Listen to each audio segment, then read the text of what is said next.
اللہ رب العزت نے ہم سب کو زندگی گزارنے کے لیے تمام ہدایات اس دین اسلام کے اندر عطا فرمائیں، اور اس دین کے 5 شعبے ہیں۔ انسان نے اپنی زندگی میں ان 5 شعبوں میں کام کرنا ہوتا ہے۔ ان دین کے 5 شعبوں میں نمبر 1 ایمانیات، انسان کے عقائد، کہ انسان کن باتوں پر پختہ یقین رکھتا ہے، اسے ایمانیات کہتے ہیں۔ نمبر 2 عبادات، کہ اللہ نے جو عبادات انسان کے ذمہ فرض کی ہیں، کچھ واجب ہیں، کچھ سنت مؤکدہ ہیں، کچھ سنت ہیں۔ ان فرض عبادات میں سے نماز، روزہ، زکوٰۃ، حج۔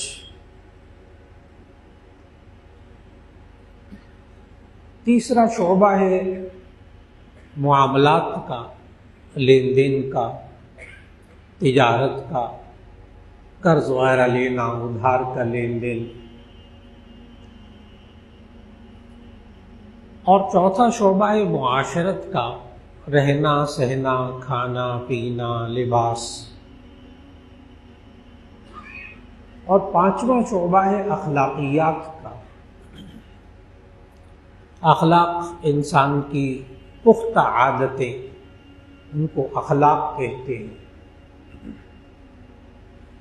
اچھی عادتیں اپنانا اخلاق حسنہ،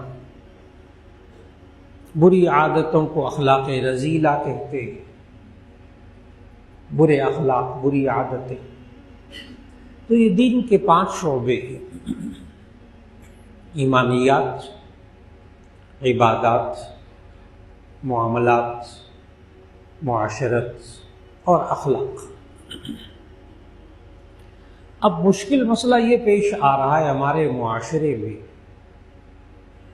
کہ بعض لوگ عبادات کے شعبے کو بہت اہمیت دیتے ہیں، نمازیں 5 وقت، روزے، زکوٰۃ، حج، عبادات پر بہت توجہ ہے۔ لیکن جب وہ اخلاقیات کے شعبے میں دیکھا جائے تو وہاں بہت کمزوری۔ ان فرض عبادات کے بعد ان کی پختہ عادتیں، ان کے اندر غصہ موجود، ان کے اندر حسد موجود، ان کے اندر تحمل برداشت نہیں ہے، صبر نہیں ہے، شکر نہیں ہے، بدزبانی ان کے اندر موجود، جھگڑے ان کے اندر موجود۔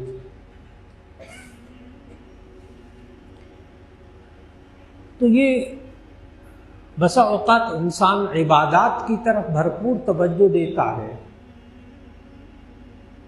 لیکن اخلاقیات کا شعبہ بالکل خالی ہوتا ہے۔ کبھی کبھی ایسا ہوتا ہے کہ انسان عبادات کی طرف توجہ دیتا ہے، لیکن معاملات درست نہیں ہوتے، لین دین کے معاملات درست نہیں، کاروبار کے معاملات درست نہیں، ادھار لینا دینا، کسی کے پیسے لینا دینا، عبادات پوری، نماز، روزے، زکوٰۃ، حج، ماشاءاللہ، لیکن جب قرض کا لین دین، کسی حقوق العباد کی باری آئے تو وہاں بسا اوقات بالکل ہی صفر، معاملات کا شعبہ بہت کمزور۔ بعض لوگ معاشرے میں آپ کو ایسے ملیں گے، وہ کہتے ہیں مولانا اخلاق سب سے پہلے پوچھے جائیں گے، ان کا زور سارا اخلاق پر ہوتا ہے، وہ نماز کی طرف نہیں آتے، وہ روزوں کی طرف نہیں آتے، وہ کھل کر کہتے مولانا بس اخلاق اچھے ہونے چاہیے، جنت میں چلے جائیں گے، وہ عبادات کی طرف نہیں آتے۔ یہ آج ہمارے معاشرے کی غلطیاں ہیں کہ دین کے 5 شعبوں میں سے کسی ایک شعبے کو ترجیح دے کر اس میں لگ گئے اور باقی کسی نہ کسی شعبے کو چھوڑ کر بیٹھے ہوئے۔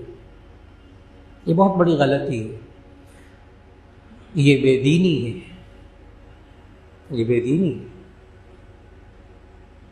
آج اس طرف بہت توجہ کی ضرورت ہے کہ دین کے 5 شعبے ہیں، ان 5 شعبوں کا خیال رکھنا ہے، ایمانی اعتبار سے بھی طاقتور ہو، عبادات بھی ادا کر رہا ہو، معاملات بھی اس کے قرآن و سنت کے مطابق ہو، اس کی معاشرت، رہنا سہنا کھانا پینا وہ بھی دین کے مطابق ہو، اس کے نمبر 5 اس کے اخلاق بھی قرآن و سنت کے مطابق ہونے چاہیے، تب دین مکمل ہوگا۔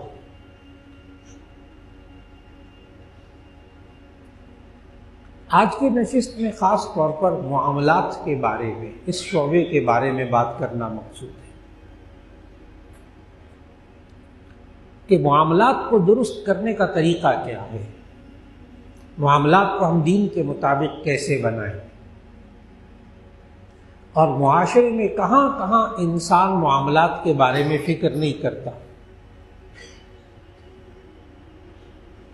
اور ان کوتاہیوں کو انسان کیسے ختم کرے، پھر آخر اس معاشرے میں بھی رہنا ہے۔ اس میں سب سے اہم بات تو یہ ہے کہ قرآن مجید کی جو سب سے لمبی آیت ہے نا، طویل ترین آیت، وہ ایک آیت ہے سورۃ البقرہ کے بالکل آخری رکوع سے پہلا والا رکوع، اس میں قرآن مجید کی طویل ترین آیت ہے، آیت نمبر 382۔ اور عجیب بات یہ ہے کہ قرآن مجید کی طویل ترین آیت معاملات کے بارے میں، یعنی اللہ نے اس کو اتنی اہمیت دی قرآن کی کہ قرآن کی سب سے لمبی آیت نماز روزے کے بارے میں نہیں ہے، سب سے لمبی آیت معاملات کے بارے میں، اور اسے مفسرین آیت مداینہ کہتے ہیں، اس کا خاص نام ہے اس آیت کا، آیت مداینہ۔ مداینہ کا معنی آپس میں قرض کا لین دین کرنا، اور اللہ تعالیٰ نے اس میں احکام سکھائے کہ ہم اپنے معاملات کو کیسے درست کریں۔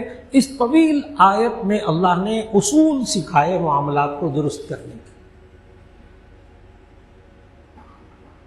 اور آپ نے ذہن میں رکھنا ہوگا کہ یہ اصول اللہ نے بتائے، کسی ماہر معاشیات نے، ماہر اقتصادیات نے، بڑے مفکر نے نہیں بتائے، یہ ہمارے خالق نے بتائے ہیں، جو ہمارے مال کا بھی خالق ہے، ہماری جان کا بھی خالق ہے۔ اسے معلوم ہے کہ یہ انسان جب اپنے مال کے مالی معاملات کو اگر درست نہیں کرے گا تو اس کی جان کو بھی سکون نہیں ہوگا، یہ بے سکون رہے گا۔ اللہ تعالیٰ نے اس آیت میں بھی اور قرآن مجید کی باقی آیات میں بھی معاملات پر بہت زور دیا، اور نبی کریم صلی اللہ علیہ وسلم نے اپنی جوانی کی زندگی میں جو نبوت سے پہلے کی جو زندگی تھی اس کو جو لوگوں کے سامنے رکھا کہ دیکھو میں نے تمہارے درمیان 40 سال، نبوت ملی 40 سال کی عمر میں، تو لوگوں کے سامنے یہ بات رکھی کہ دیکھو میں نے تمہارے درمیان 40 سال گزارے ہیں،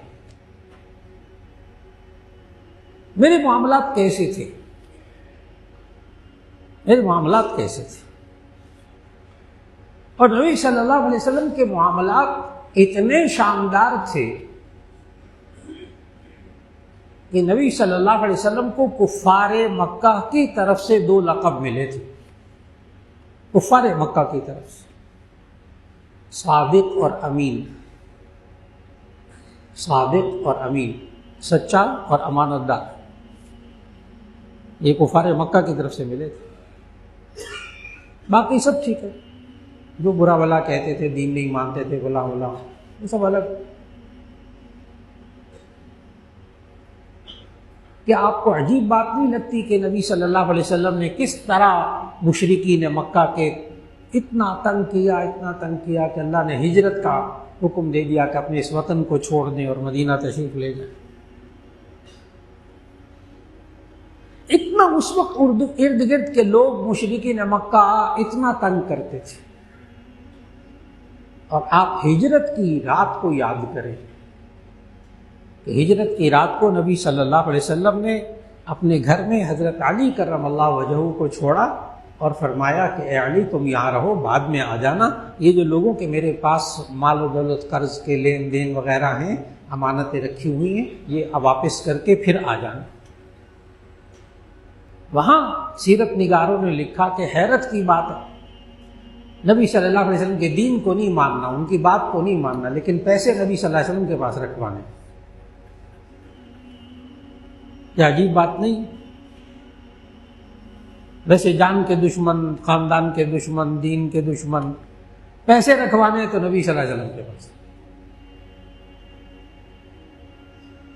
نبی صلی اللہ علیہ وسلم نے اپنی جوانی کی زندگی معاملات میں ایسے گزاری ہے. میں جوانی کی زندگی کو بار بار اس لیے عرض کر رہا ہوں کہ آج ہمیں اپنے گھروں کے اندر بچے اور بچیوں کو تربیت دینی ہے معاملات کی درستگی کی طرف. یہ معاملات کی درستگی بڑے ہو کر ٹھیک نہیں ہوتی،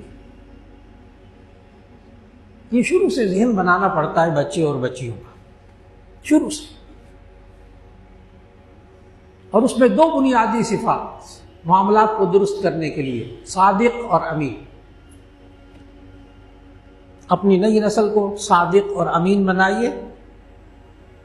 آپ اپنی دکان کی چابیاں، اپنی فیکٹری کی چابیاں آنکھیں بند کر کر جوان ہونے کے بعد ان کے حوالے کر سکیں گے. کوئی زیادہ مشکل کام نہیں ہے. کاش کہ ہم اپنے بچوں کو تعلیم، اعلیٰ اداروں میں تعلیم دینے کے ساتھ ساتھ ہم ان کے معاملات کی درستگی کی طرف بہت توجہ دیتے ہیں. ہمارا بچہ صادق ہو، سچا ہو، جھوٹا نہ ہو. ہمارا بچہ بچی امین ہو، امانت دار ہو. نبی کریم صلی اللہ علیہ وسلم نے جوانی ایسی گزاری کہ نبی صلی اللہ علیہ وسلم کی جو پہلی شادی ہوئی وہ بھی معاملات کی درستگی کی بنیاد پر ہوئی.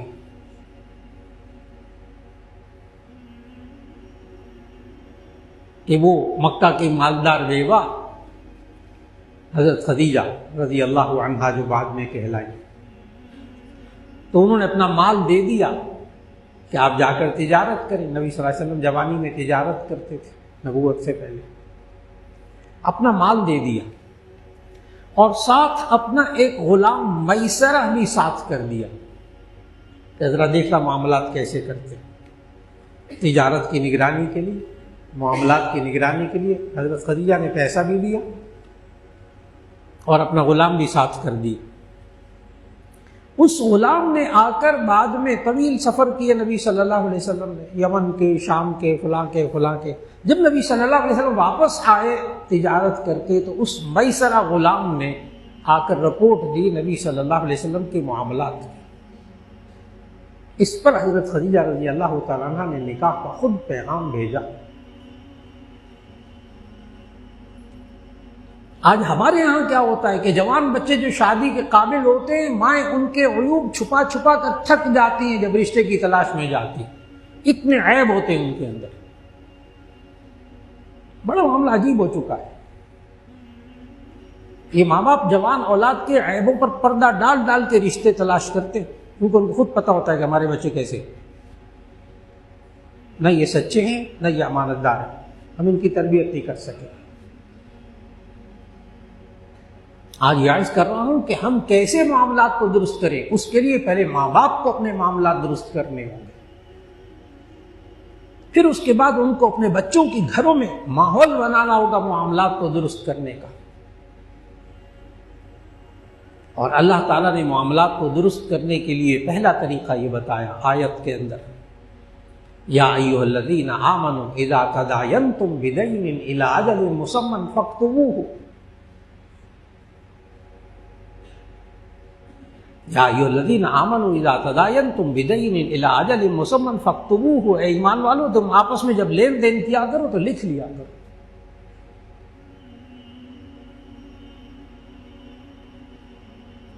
حقیقی بھائی سے بھی، ویسے آپ حقیقی بھائی کو 1000 2000 10,000 10 لاکھ دینا چاہیں دے دیں، ہدیہ نہ کریں لکھت پڑھ.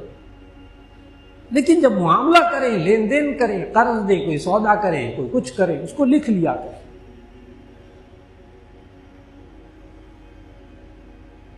عربی میں ایک بڑا خوبصورت محاورہ ہے کہ تعاشروا کالاخوان وتعاملوا کالاجانب۔ حدیث نہیں ہے، محاورہ ہے، لیکن یہ مضمون حدیث سے ثابت ہے، مختلف احادیث سے، سمجھنے والا ہے۔ آج گھروں میں یہ ماحول اور کاروباری اداروں میں یہ ماحول بنانا پڑے گا، دوستوں میں، رشتہ داروں میں یہ ماحول بنانا پڑے گا۔ یہ والا جملہ، تعاشروا کالاخوان وتعاملوا کالاجانب، رہو سہو بھائیوں کی طرح، معاملہ کرو اجنبیوں کی طرح۔ پھر دوہراتا ہوں، تعاشروا کالاخوان وتعاملوا کالاجانب، رہو سہو بھائیوں کی طرح، معاملہ کرو اجنبیوں کی طرح۔ ہمارے ہاں الٹ ہو گیا، ہم معاملہ کرتے ہیں بھائیوں کی طرح، لکھتے نہیں ہیں۔ آج کل کوئی لکھ لے، قرض دے کر بھائی کو لکھوا لے، رسید دے دے، بھائی رسید آپ کو سائن کر لیتے ہیں، ہم اتنے لاکھ روپے میں نے آپ کو دیا، وہ بھائی ناراض ہو جاتا ہے، دوست بھی ناراض ہو جاتا ہے۔ اور بعد میں کیا ہوتا ہے، ہم معاملہ کرتے ہیں بھائیوں کی طرح، اس لیے رہتے ہیں اجنبیوں کی طرح۔ بالکل الٹ ہو گیا، ہم معاملات کرتے ہیں بھائیوں کی طرح، اس لیے رہتے ہیں اجنبیوں کی طرح۔ ہم لکھنے پر تیار نہیں ہوتے، اور اگر لکھنے کی کوشش کریں دوسرا ناراض ہو جاتا ہے۔ اور اللہ کا حکم ہے، خالق کا حکم ہے کہ جب تم آپس میں لین دین کیا کرو تو لکھ لیا کرو۔ جتنے بزرگ حضرات یہاں موجود ہیں، زندگیاں گزر گئی ان کی تجارت کرتے ہوئے، انہوں نے لکھ پڑھ کر زندگی گزاری، کھاتے بنائے ہوتے تھے، کھاتے بنائے ہوتے تھے، ایک ایک بات لکھی ہوئی ہوتی تھی، اس طرح انہوں نے کاروبار کیا۔ اور اب کیا ہے، اب تو رسید بھی نہیں دیتے، رسید مانگو تو بھی ناراض ہو جاتے، اعتبار نہیں، اعتبار نہیں۔ اس کے لیے یہی جواب دیا جائے کہ اللہ کا حکم ہے کہ جب تم لین دین کیا کرو تو لکھ لیا کرو۔ بے شمار معاملات میں، گھریلو معاملات میں نہیں لکھ رہے، نوٹ نہیں کر رہے کس کو پیسے دیے کس کو نہیں دیے، یا وہ بھول جاتا ہے یا دینے والا بھول جاتا ہے۔ نتیجہ یہ ہے کہ آپس میں اجنبیوں کی طرح رہتے ہیں، ناراضگیاں پیدا ہوتی ہیں، دشمنیاں پیدا ہوتی ہیں، معاشرے کا سکون، گھریلو سکون برباد ہو جاتا ہے، کاروباری سکون برباد ہو جاتا ہے، صرف ایک حکم کو نہ ماننے کی وجہ سے۔ اور قرض کو خاص طور پر آج کسی سے پوچھیں، بھائی کو بھائی کے بارے میں پتہ چلے، کاروباری شخص کو آپ نے سنا ہے قرض لیا ہے، تو وہ آگے سے کہتے ہیں میں نے قرض حسنہ لیا ہے۔ یہ بڑا عجیب جواب ہے ہمارے معاشرے کا، میں نے قرض حسنہ لیا ہے، جس کے بارے میں بعض حضرات کا یہ کہنا ہے کہ قرض حسنہ اس قرض کو کہتے ہیں کہ لینے والا ہنستا رہے دینے والا روتا رہے، قرض حسنہ اس کو کہتے ہیں، لینے والا ہنستا رہے دینے والا روتا رہے۔ اور قرض حسنہ کا جو ہمارے معاشرے میں مفہوم ہے وہ یہ ہے کہ جب کہتے ہیں نا آپ نے سنا قرض لیا، اس کا قرض حسنہ لیا ہے میں نے، یعنی دینا نہیں ہے، اگر ہوگا تو دے دوں گا، نہیں ہوا تو نہیں دوں گا، نعوذ باللہ من ذالک۔ یہ قرض حسنہ نہیں ہوتا۔ وہ جو اللہ نے قرآن مجید میں کہا من ذا الذی یقرض اللہ قرضا حسنا، کون ہے جو اللہ کو قرض حسنہ دے؟ اب اللہ کو قرض کی کیا ضرورت ہے؟ اللہ تو یہ کہہ رہا ہے کہ تم تو بندے کو قرض دو، کسی کے کام میں آ جاؤ تو اس کو قرض حسنہ دو، اچھا قرض۔ قرض حسنہ کا ترجمہ اچھا قرض۔ اچھا قرض وہ ہوتا ہے جس کے پیچھے کوئی مفاد نہ ہو، جس کے پیچھے سود نہ ہو، بس۔ اگر قرض دینے کا یہ مقصد ہے کہ میں اس کو جال میں پھنسا لوں گا، اس سے کام لوں گا، اس کو دبا کے رکھوں گا، ظاہر ہے ثواب نہیں ملے گا. اور اگر وہ قرض پہ سود لیتا ہے تب بھی قرض حسنہ نہیں. تو قرض حسنہ کا معنی اچھا قرض. اچھا قرض وہ جو صرف ثواب کی نیت سے دیا جائے. لوگ پوچھتے ہیں کہ اچھا جی اگر اس کو اتنا قرض دے دیا جائے پھر وہ اگر 10 سال بعد واپس کرے تو اتنا ڈی ویلیو ہو چکا ہوتا ہے، فلاں ہو چکا ہوتا ہے، ہمیں کیا ملا؟ جی آپ کو ثواب ملا اور کچھ نہیں ملا، آپ کو ثواب ملا. یہ ہے وہ بنیاد قرض کی. اور نبی کریم صلی اللہ علیہ وسلم قرض سے لوگوں کو بچاتے رہتے تھے. آج ہمارے ہاں معاملات کے اندر ایک اہم ترین معاملہ شادی کے بعد بیوی کو حق مہر نہ دینا معمول. بس اوقات نکاح پڑھاتے وقت وہ کہتے ہیں جی اتنا حق مہر رکھ دو، دوسرا کہتا ہے ہاں جی جتنا مرضی رکھ دو، دینا کون سا ہے؟ نعوذ باللہ من ذلک. یہ مہر فرض ہے، یہ معاملے کی بات ہے. ویسے بیوی کو لاکھوں روپے کا، اپنی بہو کو لاکھوں روپے کا قرض دیں گے، لاکھوں روپے کا زیور دیں گے، بیوی کو لاکھوں روپے کا زیور دیں گے، منہ دکھائی میں بھی پتہ نہیں کیا کیا دیں گے، نہیں دیں گے تو حق مہر نہیں دیں گے. حالانکہ اگر کوئی شخص مر جائے، شوہر مر جائے اور بیوی کو ابھی تک اس نے حق مہر نہ دیا ہو تو یہ اس کے ذمے قرض ہوتا ہے. تمام محدثین فقہا نے لکھا کہ وراثت تقسیم کرنے سے پہلے بیوی کو حق مہر دلایا جائے، کیونکہ وراثت سے پہلے قرض ادا کرنا. آج معاشرے میں معاملات کے اندر اتنی خرابی آ گئی کہ قرض کے لین دین کو نہ لکھا جاتا ہے نہ اس کو اہمیت دی جاتی ہے. اور نبی کریم صلی اللہ علیہ وسلم نے ارشاد فرمایا یغفر للشہید کل ذنب الا الدین، کہ شہید کا ہر گناہ شہادت کی وجہ سے معاف ہو جاتا ہے سوائے قرض کے، سوائے قرض کے.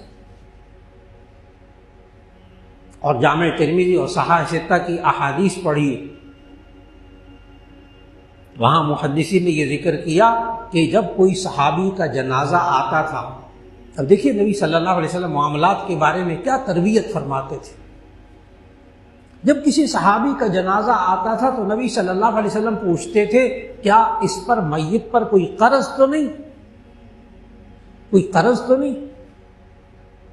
اگر کوئی کہتا کہ میت نے اتنا پیسہ دینا اس کے ذمے قرض ہے تو نبی صلی اللہ علیہ وسلم کا جملہ جامع ترمذی میں موجود ہے، اما انا فلا اصلی علیہ، باقی رہا میں تو نماز جنازہ نہیں پڑھوں گا. آپ کو غور سے سننا ہے، صحاح کی حدیث بتا رہا ہوں کہ اگر اس صحابی کے ذمے قرض ہوتا تو نبی صلی اللہ علیہ وسلم فرماتے میں اس کی نماز جنازہ نہیں پڑھاؤں گا.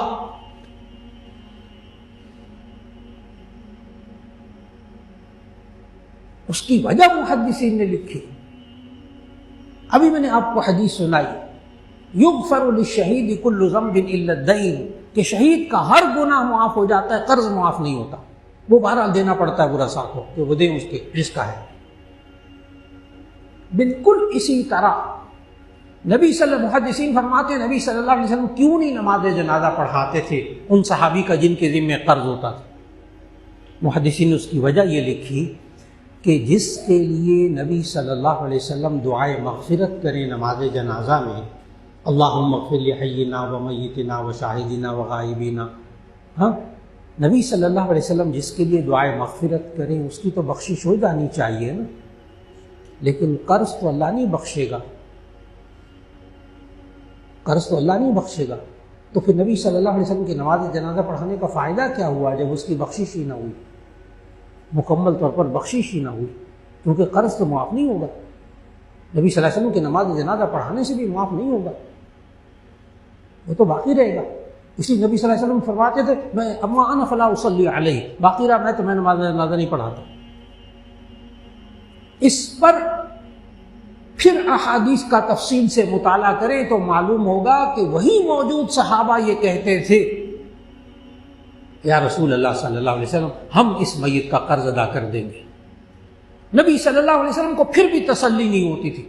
نبی صلی اللہ علیہ وسلم پھر پوچھتے تھے وفاءً وفاءً، یعنی پورا پورا قرض ادا کرو گے، سارا قرض ادا کر دو گے؟ پھر صحابی کہتے جی ہاں یا رسول اللہ، ہم میت کا پورا قرض ادا کرنے کے ذمہ دار ہیں۔ نبی صلی اللہ علیہ وسلم نماز جنازہ پڑھا دیتے۔ معاملات کو اللہ نے کتنا سخت رکھا، اور وجہ کیا ہے؟ وجہ یہ ہے کہ حقوق اللہ توبہ اور استغفار سے معاف ہو جاتے ہیں، حقوق العباد توبہ اور استغفار سے معاف نہیں ہوتے۔ حقوق العباد کو ادا کرنے کی دو صورتیں ہیں۔ معاملات کو درست کرنا کیوں ضروری؟ اس لیے کہ حقوق العباد کو ادا کرنے کی دو صورتیں ہیں۔ نمبر ایک، اس بندے کا حق ادا کر دے۔ نمبر دو، اس بندے سے معافی مانگے۔ اس کا لاکھ روپیہ کھا لیا، وراثت میں بہن کا حق کھا لیا، بعد میں حج کرائے، عمرہ کرائے، توبہ اور استغفار نہیں معاف ہوتا ہو۔ کسی محدث عالم سے پوچھ لیجیے، وہ نہیں معاف ہوتا۔ حج عمرہ کرنے سے معاف نہیں ہوتا، حج سے سارے گناہ دھل جاتے ہیں۔ اسی کے نبی صلی اللہ علیہ وسلم نے فرمایا کہ جو شخص حج کر کے واپس آتا ہے رجع کیوم ولدتہ امہ، وہ ایسے پلٹتا جیسے اس کی ماں نے آج اس کو جنا ہے بغیر گناہ کے۔ لیکن معاملات معاف نہیں ہوتے، حقوق العباد معاف نہیں ہوتے، اس لیے معاملات کو درست کرنے کی بہت زیادہ ضرورت ہے، اور مزاج بنایا جائے، ماحول بنایا جائے گھر میں کہ تعاشروا کالاخوان وتعاملوا کالاجانب، رہو سہو بھائیوں کی طرح، لیکن معاملہ کرو اجنبیوں کی طرح، چاہے حقیقی باپ ہو چاہے حقیقی بھائی، چاہے حقیقی باپ ہو۔ باپ بیٹا آپس میں ہدیے تحفے دیتے رہے، 10 لاکھ کروڑ 2 کروڑ جتنا مرضی دیتے رہے، معاملے کی بات ہے لکھت پڑھت کیجیے، یہ مجھ سے قرض لیا تھا، میں نے ادا کرنا ہے، یہ سودا کیا تھا، یہ معاملہ کیا تھا۔ یہاں تک کہ ہم معاشرے میں چھوٹی چھوٹی باتوں سے میں شروع کروں گا کہ کہاں سے ہوتے کہ بگاڑ کہاں سے پیدا ہوتا ہے۔ عام گھروں میں خواتین کا یہ معمول ہے، وہ چینی ختم ہو گئی، آپ کے یہاں چینی ہے تو ذرا بھجوا دیں۔ عام گھروں میں ہمسایوں کے ساتھ ہو رہا ہے، وہ چینی ختم ہو گئی، چینی بھجوا دیں 1 کپ، ذرا وہ مہمان آئے ہمارے یہاں، آئے گی پھر آپ کو دے دیں گے۔ کون دیتا؟ 1 دفعہ چینی آ گئی، 2 دفعہ آ گئی، ابھی میں چینی کی مثال دے رہا ہوں، 1 دفعہ چینی آ گئی، 2 دفعہ آ گئی، 3 دفعہ آ گئی، آخر کار ایک دن جواب ملے گا کہ نہیں چینی ہمارے یہاں بھی ختم ہو گئی۔ پڑی ہوتی ہے، جھوٹ بولتی، کیوں؟ معاملات درست نہیں۔ اور اگر معاملات درست رکھے جائیں کہ 1 کپ چینی، ابھی میں بہت چھوٹی معمولی، اگر 1 کپ چینی منگوائی ہمارا ہمسائے سے اور کہا کہ جب ہمارے یہاں چینی آئے گی آپ کو دے دیں گے، تو پھر وہ 1 کپ چینی واپس کیجیے۔ وہ شروع میں کہیں گے کہ کیا 1 کپ چینی ہے نا، آپ نے ہمیں اتنا غیر سمجھا ہوا ہے، چھوڑیں ان باتوں کو، ہم ناراض ہو جائیں گے آپ سے اگر آپ اس طرح کریں گے، تو آپ ان کو کہہ دیجئے، بے شک آپ ناراض ہوتے رہیں، یہ معاملے کی بات ہے، آپ 1 کپ چینی واپس کیجئے۔ اگلی دفعہ پھر ہوا کہ آپ نے ہمسائے سے کوئی لی چینی، پھر اس کو واپس کر دی، 2 دفعہ 3 دفعہ، آپ 10 بار اس سے چینی منگوائے، ہر دفعہ وہ چینی آپ کو دے گا، اس کو پتہ ہے یہ کھانے والے نہیں بندے، یہ ادا کر دیتے، حق ادا کر دیتے۔ میں نے بھی چینی کی تھوڑی سی مثال دی ہے، آپ اس کو بہت ساری چیزوں میں لے سکتے ہیں۔ ہمارے گھر میں معمول ہے، وہ ذرا بلب ٹھیک کرنا ہے، وہ ذرا سیڑھی دے دیں ہمیں، سیڑھی لے لی، رکھی ہوئی ہے، پڑی ہوئی ہے، دینے کا سوال ہی پیدا نہیں ہوتا۔ معمولی چیزوں کی میں مثالیں دے رہا ہوں۔ اور اگر سیڑھی لے لی، کوئی پیچکس لے لیا، کوئی پلاس لے لیا ہمسائے سے، اور بعد میں اس کو اسی وقت کام کر کے واپس بھی دے دیا، شکریہ بھی کر دیا، آپ 10 دفعہ اس سے پھر مانگے، وہ پھر بھی دے گا۔ لیکن اگر معاملات درست نہ ہو تو ہمسایوں میں کھچاؤ پیدا ہوتا ہے، ہمسایوں میں کھچاؤ پیدا ہوتا ہے۔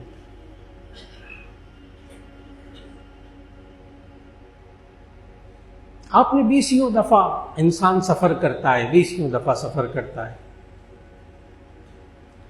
آپ کسی اپنے چچا زاد بھائی کے ساتھ، کسی دوست کے ساتھ رکشے میں سفر کرتے ہیں، اوبر میں سفر کرتے ہیں،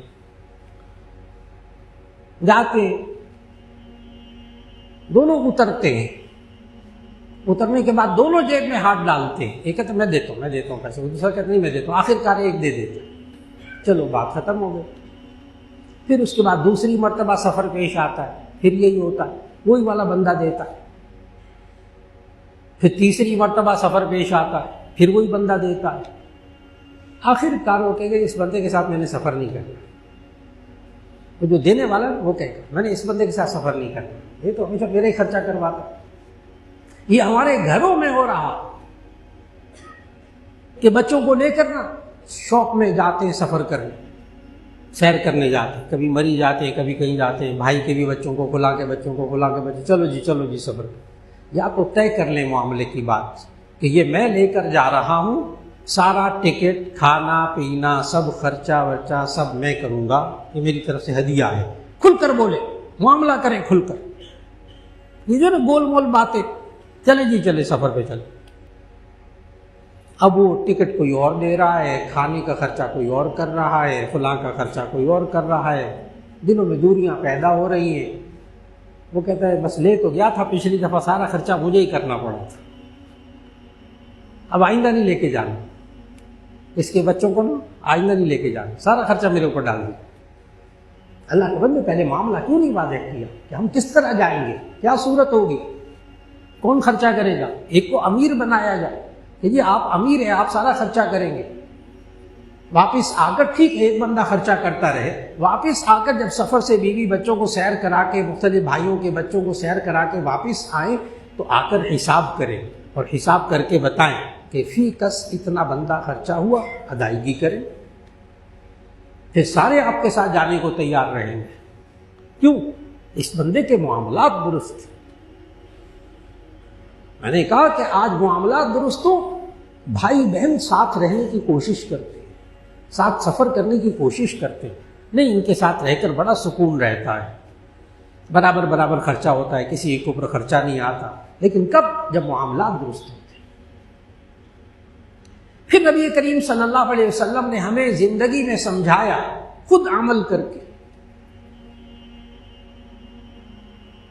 کہ یہ انسان تجارت کرے تو بھی معاملات کو درست رکھے، اس میں جھوٹ نہ آنے دے، تب اس کا معاملہ درست ہوگا، اس میں دھوکہ نہ آنے دے، تب اس کا معاملہ درست ہوگا، اس میں ملاوٹ نہ آنے دے، تب اس کا معاملہ درست ہوگا۔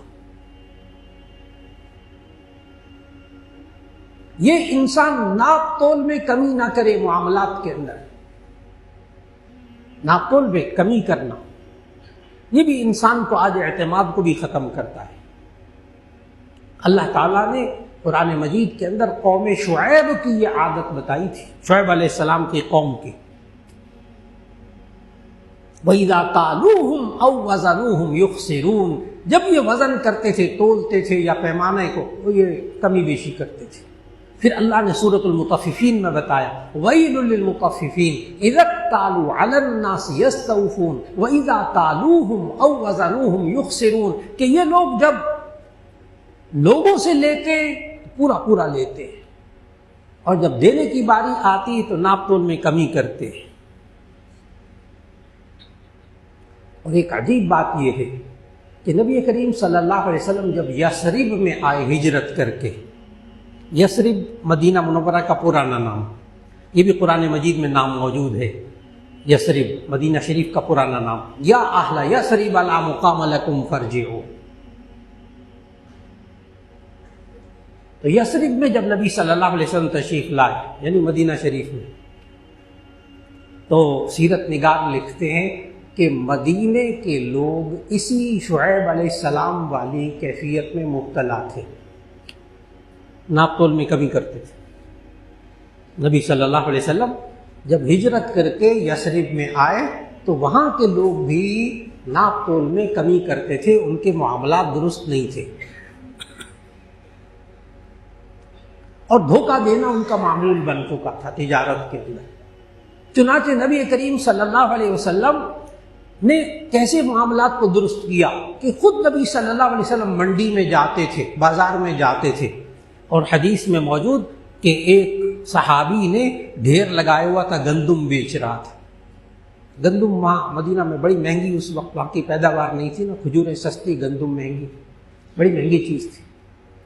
تو نبی صلی اللہ علیہ وسلم حدیث میں آتا ہے کہ نبی صلی اللہ علیہ وسلم نے ادخل یدہ فی صبرۃ، نبی صلی اللہ علیہ وسلم نے اس ڈھیر، گندم کے ڈھیر کے اندر اپنا ہاتھ داخل کیا اور ہاتھ داخل کر کے گندم نکالی اور کہا اس بیچنے والے کو، یہ کیا ہے؟ یہ تو گیلی گندم ہے، یہ تو گیلی گندم ہے، پانی لگی ہوئی ہے، یعنی اندر پانی لگی ہوئی، اوپر سے خشک گندم۔ ظاہر ہے آپ سمجھتے ہیں پانی لگا لگا کر گوشت کو بیچنا اور سبزیوں کو بیچنا اور کھلا کرنا معمول۔ وہ الگ بات سبزیوں کی تازگی کو باقی رکھنے کے لیے پانی لگانا، یہ اور چیز۔ تو نبی صلی اللہ علیہ وسلم جب دیکھا کہ اندر گیلی گندم اوپر خشک گندم، تو نبی صلی اللہ علیہ وسلم نے دھوکہ مت دو، اس کو جو اندر ہے نا اس کو اوپر کرو۔ اب لوگوں کو درست کیا، دیکھو تجارت کے اندر دھوکہ نہ دو، کسی معاملات کے اندر دھوکہ نہیں دینا چاہیے۔ پھر وہ جو ناپ تول میں کمی کرنے کی بیماری تھی ان لوگوں میں، اہل یثرب میں، اس کو نبی صلی اللہ علیہ وسلم نے کیسے ٹھیک کیا؟ جامع ترمذی کی حدیث میں موجود کہ نبی صلی اللہ علیہ وسلم نے ایک چھوٹا سا جملہ بولا اور اس کو بازاروں کا قانون بنا دیا۔ چھوٹا سا جملہ بولا اور معاملات کو درست کرنے کے لیے اس کو قانون بنا دیا۔ اور وہ چھوٹا سا جملہ پتہ کیا تھا؟ جس سے مدینہ طیبہ میں رہنے والے نبی صلی اللہ علیہ وسلم کے تشریف لانے سے پہلے جو ناپ تول میں کمی کی ڈنڈی مارنے کے عادی تھے، ان کو درست کیسے کیا نبی صلی اللہ علیہ وسلم نے؟ ایک جملہ بول کر، اور فرمایا زن وارجح، بس زن ورجح۔ پتہ اس کا ترجمہ کیا ہے؟ تولو، جھکتا ہوا تولو۔ زن امر کا صیغہ ہے، وزن یزن سے، زن تولو، ورجح جھکتا ہوا تولو۔ آج بھی آپ مدینے کی دکانوں پہ جائیے، سبزی وغیرہ خریدیں اور پھل خریدیں، وہ جھکتا ہوا تولتے، آج بھی ان کی عادت یہی ہے، تولو جھکتا ہوا تولو، یعنی دیکھنے والے کو بھی یقین آ جائے کہ اس نے زیادہ ہی دیا ہے، مزاج بنایا۔